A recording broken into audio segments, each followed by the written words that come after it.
The purpose of this video tutorial is to show how to use the grouping function in Adapt Builder 2009 and also Builder 2010. In this model we have a slab region, we have multiple columns, and also tendons in the distributed and in the banded direction. The first thing we want to do is set up our groups using the Group Manager. If we select the Group Manager, we have one default group which is titled Group 1. All of the elements currently in the model are assigned to Group 1. We'll go ahead and create 3 new groups, and if we click on these groups we can rename them. So we'll first say columns, slabs,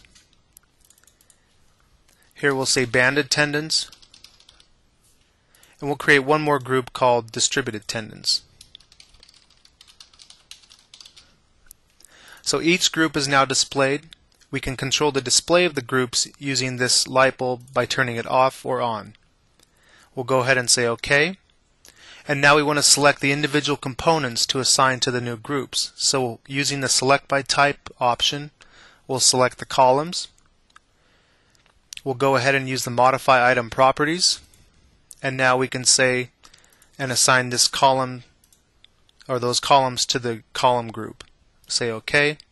And then we can go and assign the slab to the slab group, so we'll go ahead and select the slab and do the same thing. Here, since we only have one slab, we don't need to use Modified Item Properties.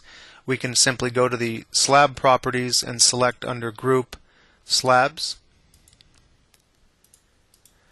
Now to isolate the tendons in the banded direction, we'll go ahead and select one tendon,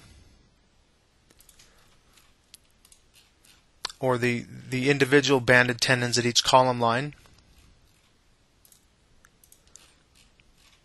And here we want to go ahead and say Display Selection. So now we've selected only those tendons.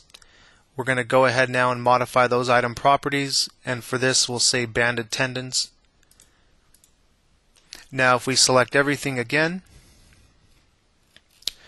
we'll go ahead and turn off the banded tendons using the grouping. So we've already assigned the banded, so we'll turn that display off. And now we can select all of the distributed tendons and assign those using the Modify Item Properties to the distributed group.